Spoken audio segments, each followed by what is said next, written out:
After all the pomp and festivities of Easter Day, it's always helpful to remember that Easter is a season and not only a day. In fact, it's a long tradition of the church to talk about the great 50 days of Easter. And some of that numerology, there's the 40 days in Lent, and those harken back the journey of Noah, as well as the 40 days that Jesus spent at the beginning of his ministry as being tempted in the wilderness, and that Easter is that amount of time plus more, as if to have a foretaste of heaven. So the great 50 days of Easter, and of course this is a time that we remember Jesus' reappearances to his disciples here on earth, and then also reaching on towards that day of Pentecost when the Holy Spirit is visited upon the early church.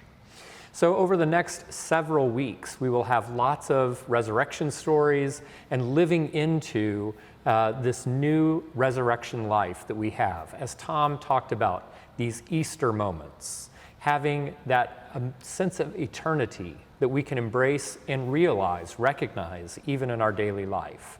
So we hope that we will be able to share those Easter moments with you throughout these next several weeks. One thing to note about this coming Sunday is this is Marathon Sunday, and we really hope that people will keep in mind that does unfortunately have a lot of implications for getting to the cathedral, being a downtown parish.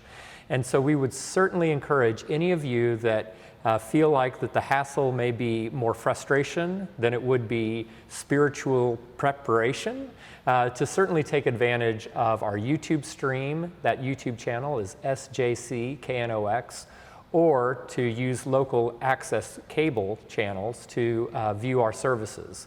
We certainly hope that those who will come will have a great experience with us live. There's nothing quite like being able to worship together, and we found that especially through the pandemic.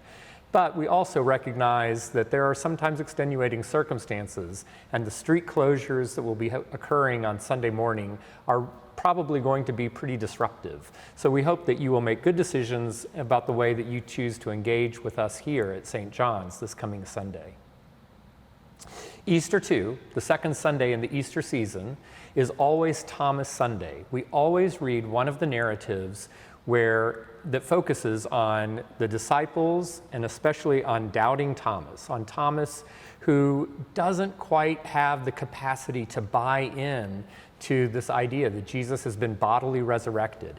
And it's only when Thomas sees Jesus in person does he come to believe.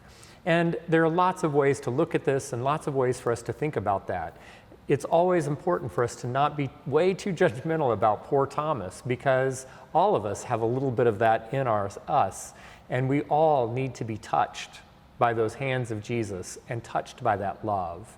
So it's a very real teaching, and it's why it is so important that the church has taught this lesson every year, year after year on Easter 2, to remind us that faith is something that is hard to grasp and yet essential in our journey. And some of the hymns and prayers that we will be having on Sunday morning really speak to that. Specifically, the communion hymn that we'll be singing, "We Walk by Faith and Not by Sight," that gets really to the crux of those issues. The choir also has some beautiful music prepared for you, and in fact, the two anthems are using poetry that is really beautiful on its own right, two autonomously artistic statements of Easter faith. The first is Edmund Spenser's wonderful hymn, "Most Glorious Lord of Life." Edmund Spenser was a very interesting poet, lived a very short life back in the 16th century. And then the setting is by a contemporary Washington, D.C. area composer, Gary Davison.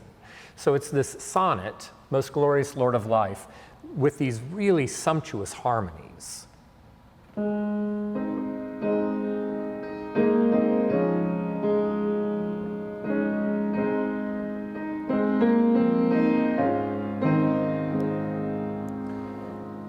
And a really beautiful and evocative setting of that.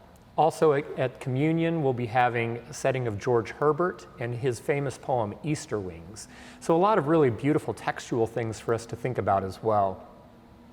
So we hope that as you continue the Easter celebration in your own households, that you will join with us, again, here in person at St. John's, or if the race traffic is just a little too daunting, we certainly hope that you will join us on our YouTube channel or local cable.